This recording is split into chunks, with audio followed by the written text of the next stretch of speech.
अस्सलाम वालेकुम फ्रेंड्स, कैसे आप? I hope you very well. Eid आ रही है, अब हम क्या करेंगे? चलो जानते हैं। ईद आ रही है, अब हम क्या करेंगे? बाज़ारों के खूब चक्कर लगाएंगे और खूब शॉपिंग करेंगे, खूब दबके बाज़ारों में जाएंगे। और पता है आपको, बाज़ारों में अब पैर रखने की भी जगह नहीं मिलेगी आपको। और अफसोस की बात तो ये है कि मर्दों से ज़्यादा मार्केट में आपको औरतें दिखाई देंगी। सारे महीने इबादत करती हैं, रोज़े नमाज तरावी में मशगूल रहती हैं और फिर बाज़ारों में जाकर ऐसे घूमती हैं जैसे ही कैद से आज़ाद हो गई हों, रिहा हो गई हों।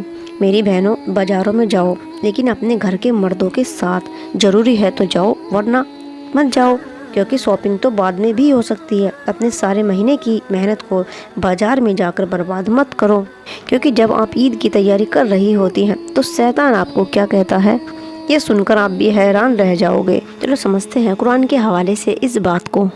क्योंकि सारे महीने तो शैतान कैद कर लिया जाता है, क्योंकि आप रसूल सल्लल्लाहु अलैहि वसल्लम ने रमज़ान के 3 हिस्से फरमाए हैं। पहला हिस्सा रहमत का, और दूसरा हिस्सा मग़फ़िरत का, और तीसरा हिस्सा जहन्नुम से निजात का। और जब आखिरी अरसे में लोग ईद की शॉपिंग में बिजी होते हैं, वैसे तो शैतान कैद होता है और वो कुछ नहीं कर सकता। और जैसे ही ईद का दिन आता है तो शैतान को अफसोस हो रहा होता है, और फिर शैतान अपने शागिर्दों को इकट्ठा करता है और बहुत अफसोस के साथ कहता है कि इनको बख्श दिया गया है।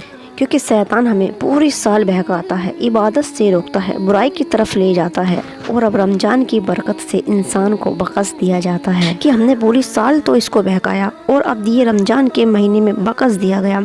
तो इसलिए शैतान को बहुत अफसोस हो रहा होता है, क्योंकि अल्लाह पाक आखिरी अरसे की दुआओं को कबूल ज़रूर करते हैं और पूरे साल के गुनाहों को माफ़ कर देते हैं। और शैतान ये सब देखकर बहुत अफसोस में आ जाता है, क्योंकि अल्लाह पाक फरमाते हैं, ऐ मेरे बंदो, अगर तुमसे गुनाह भी हो जाए तो तुम तौबा कर लेना, मैं तुम्हें माफ़ कर दूंगा। अगर हम अल्लाह की बारगाह में तौबा कर लेते हैं तो अल्लाह माफ़ कर देते हैं।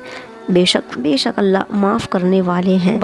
अल्लाह के नबी सल्लल्लाहु अलैहि वसल्लम मुस्कुरा रहे थे तो सहाबियों ने आपसे पूछा, या रसूल अल्लाह सल्लल्लाहु अलैहि वसल्लम, आप क्यों मुस्कुरा रहे हैं? तो अल्लाह के रसूल ने कहा कि मेरे अल्लाह ने मेरी उम्मत को बख्शने का वादा किया है कि ये कितने भी गुनाह कर लें, अगर एक बार अल्लाह से तौबा करेंगे तो अल्लाह पाक इनको माफ़ कर देंगे। फिर अल्लाह के रसूल सल्लल्लाहु अलैहि वसल्लम ने फरमाया कि मैं देख रहा हूँ कि शैतान अपने सर पर मिट्टी डाल रहा है और बोल रहा है कि मैं तबाह हो गया, मैं बर्बाद हो गया, और मेरी इनको बहकाने की मेहनत बर्बाद हो गई, बेकार चली गई।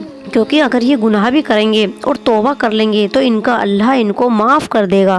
फिर शैतान अपने शागिर्दों से कहता है कि अब बताओ इनको कैसे रोका जाए। तो कोई कहता है इबादत से, कोई कहता है रोजे से, कोई कहता है नमाज से। फिर इब्लिस शैतान कहता है कि नमाज से रोक कर ये फिर तौबा कर लेंगे और फिर इनको माफ़ कर दिया जाएगा।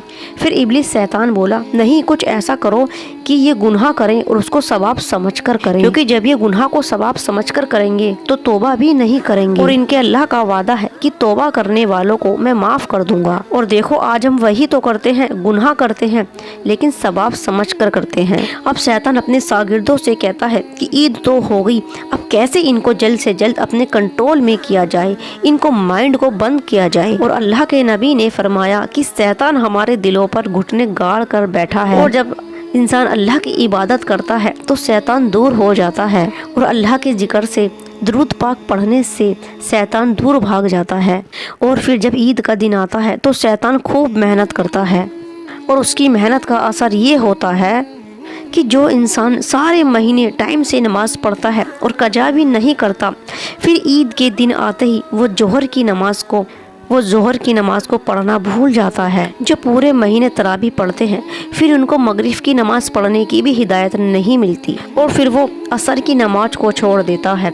और जो पूरे महीने रोज़ा रखने वाले लोग होते हैं, क्योंकि शैतान का उन पर कब्जा हो जाता है, शैतान उनको कंट्रोल कर लेता है, और इस दुनिया में इंसान और शैतान की जंग है। अल्लाह चाहते हैं कि तुम शैतान को हरा कर आओ, क्योंकि जब अल्लाह पाक ने शैतान को जन्नत से निकाला तो शैतान ने कहा था, हमें मोहलत दे दो क़यामत तक। तो अल्लाह पाक ने कहा, जाओ, जिंदा रहोगे। फिर शैतान बोला, या अल्लाह, मेरा काम बन गया। और अल्लाह पाक बोले, जो मेरा नेक बंदा होगा ना, वो तेरे बहकाए में कभी नहीं आएगा, اور یہ بھی نہیں ہونا چاہیے کہ ساری عبادت رمضان میں ہی کرنی چاہیے، کیونکہ اب شیطان تو چھوٹ گیا، اب شیطان کو ہرانا ہے اور عبادت کرتے رہنا ہے، یہی ہمارا ایمان ہے، اللہ سے محبت ہے۔ اللہ پاک قرآن میں فرماتے ہیں کہ شیطان کے بہکاوے میں مت آؤ، یہ تمہارا کھلا ہوا دشمن ہے۔ اور ہمیں چاہیے کہ جیسے ہم نے رمضان میں عبادت کی، پوری سال تو کیا پوری زندگی ایسے ہی عبادت کریں اور شیطان کو کامیاب نہ ہونے دیں۔ اس لیے اللہ پاک کو کبھی نہیں بھولو،